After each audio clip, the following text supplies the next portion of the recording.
C'est officiel, demain, tous les regards du monde du football seront tournés vers une seule affiche. Un rendez-vous capable de suspendre le temps, de faire vibrer des millions de passionnés et de transformer une soirée de football en un moment d'histoire. Ce dimanche 10 mai, à 21h GMT, deux institutions mythiques du football espagnol vont une nouvelle fois croiser le fer. Real Madrid face au FC Barcelona, un classico qui dépasse aujourd'hui le simple cadre d'un match. Dans le football moderne, un classico n'est plus seulement une opposition entre deux équipes. C'est une confrontation entre deux philosophies, deux identités de jeu, deux visions du football de très haut niveau. D'un côté, le Real Madrid, référence mondiale dans la gestion des grands rendez-vous, une équipe bâtie autour de l'expérience, de la maîtrise émotionnelle et de cette capacité presque unique à faire la différence dans les moments les plus critiques. De l'autre, le FC Barcelone, fidèle à son ADN, à sa culture technique, à sa circulation de balles, à cette capacité de contrôler le rythme d'un match par la possession et l'intelligence collective. Ce duel arrive dans une période où le football est devenu plus rapide, plus tactique, plus intense que jamais. Aujourd'hui, les transitions offensives se jouent en quelques secondes, les blocs défensifs se déplacent avec une précision chirurgicale, et chaque erreur d'alignement peut coûter un trophée. C'est dans ce contexte que ce classico prend une dimension exceptionnelle. Sur le plan tactique, tout sera observé. La hauteur du pressing. La gestion des espaces entre les lignes. L'utilisation des couloirs.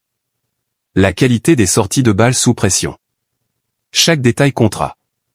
Les entraîneurs savent qu'à ce niveau, la victoire ne dépend pas uniquement du talent individuel, mais aussi de la lecture du jeu, de l'adaptation en temps réel et de la capacité à exploiter les moindres failles.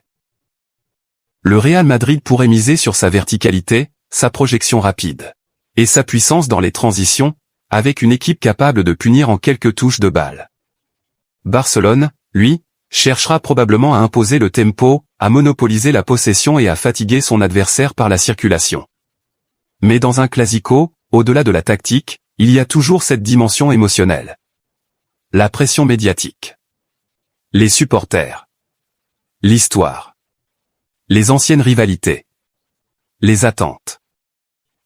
Chaque joueur entre sur la pelouse avec le poids de millions de regards sur ses épaules. Et c'est justement dans ces moments que naissent les légendes. Une passe décisive. Une inspiration de génie. Un arrêt monumental.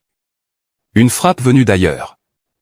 Un détail peut changer toute une soirée et parfois marquer toute une génération. Partout dans le monde, les écrans seront allumés. Des supporters en Afrique, en Europe, en Asie, en Amérique, tous connectés pour vivre ce spectacle. Parce qu'un classico ne se regarde pas seulement, il se vit. Demain à 21h GMT, le football mondial retiendra son souffle. Deux géants. Une rivalité éternelle. Un seul vainqueur. Real Madrid contre FC Barcelone. Le spectacle peut commencer. Chers supporters espagnols, dites-nous en commentaire qui va remporter le titre de la Liga.